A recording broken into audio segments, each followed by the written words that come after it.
Salam sejahtera bagi kita semua. Apa kabar di hari ini? Diharapkan kalian semua dalam keadaan sehat-sehat dan senantiasa dalam berkat dan lindungan Tuhan. Sebelum kita lanjut, di subscribe dan like serta komen channel ini. Dan untuk pelajar IPS kelas 8, kita akan bahas tema 1, kondisi geografis dan pelestarian sumber daya alam.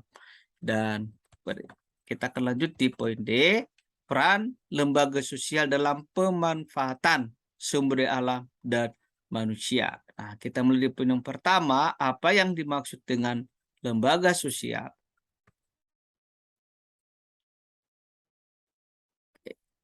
Apa yang kalian perhatikan pada gambar di samping?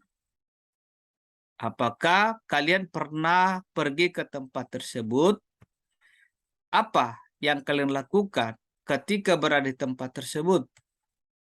Bagaimana kegiatan yang ada di tempat tersebut? Yuk cari tahu apa sih itu lembaga sosial. Lembaga sosial merupakan keseluruhan dari sistem norma yang terbentuk berdasarkan tujuan dan fungsi tertentu dalam masyarakat. Pengertian lain bahwa lembaga sosial merupakan suatu gabungan norma-norma yang berhubungan dengan kebutuhan dalam masyarakat. Supaya hubungan antara manusia di dalam satu masyarakat bisa terjalin sebagaimana yang diharapkan, maka dirumuskanlah norma-norma masyarakat. Apa yang dimaksud dengan norma? Norma merupakan aturan atau kaidah yang menjadi pedoman tingkah laku. Norma memberitahu kalau perilaku kita itu benar atau salah. Pada awalnya, norma-norma tersebut terbentuk secara tidak sengaja berdasarkan kebutuhan manusia hingga kemudian dibuat secara sadar. Misalnya dalam bidang ekonomi.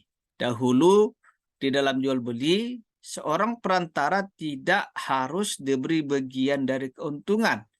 Namun lama-kelamaan terjadi perubahan kebiasaan bahwa perantara harus mendapat bagiannya. Berbagai kebutuhan hidup manusia melahirkan beraneka ragam lembaga guna memenuhi kebutuhannya itu. Misalnya, kebutuhan manusia akan mata pencarian melahirkan lembaga-lembaga sosial seperti industri, perdagangan, koperasi, pertanian, dan lain-lain. Dalam hidup bermasyarakat, manusia membutuhkan seperangkat aturan-aturan atau norma untuk mengatur hubungan antar manusia. Norma-norma itu dijadikan pedoman bagi anggota masyarakat dalam memenuhi kebutuhannya agar terlaksana sebagaimana yang mereka harapkan. 4 tingkatan norma. Nah, inilah 4 tingkatan norma. Kita mulai di pertama, tingkat norma. 1, cara.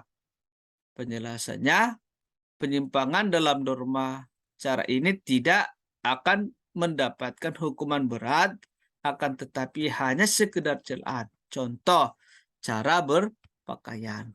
2, kebiasaan. Perbuatan yang dilakukan secara berulang-ulang dalam bentuk yang sama. Contoh, kebiasaan memberi hormat kepada yang lebih tua usianya. Yang ketiga, tata kelakuan. Kebiasaan itu kemudian diterima sebagai patokan atau norma pengatur kelakuan bertindak. Maka di dalamnya sudah terdapat unsur pengawasan dan jika terjadi penyimpangan, pelakunya akan diberikan sanksi. Contoh, jika seorang peserta didik melanggar tata tertib sekolah, akan mendapatkan sanksi atas perbuatannya sesuai dengan tata tertib yang berlaku. 4. Adat istiadat. Bagi anggota masyarakat yang melanggar adat istiadat, maka ia akan mendapat sanksi sesuai adat masing-masing. Contoh, memberikan petunjuk bagi tingkah laku seseorang yang hidup di dalam masyarakat. Dengan demikian, manusia sebagai makhluk sosial adalah individu yang saling berinteraksi untuk memenuhi kebutuhannya. Oleh karena itu, diperlukan sesuatu yang dapat mengatur perilaku manusia dan memenuhi kebutuhan hidup di masyarakat. Sesuatu yang dapat mengatur perilaku tersebut ialah lembaga sosial. Dalam masyarakat Indonesia yang heterogen, terdapat berbagai jenis lembaga sosial di mana satu sama lain saling berhubungan dan saling melengkapi dalam memenuhi kebutuhan masyarakatnya. Lembaga sosial tumbuh karena kebutuhan masyarakat untuk tujuan mendapatkan keteraturan kehidupan bersama. Jika dalam satu masyarakat tidak ada lembaga sosial, maka kehidupan dalam masyarakat akan mengalami kekacauan.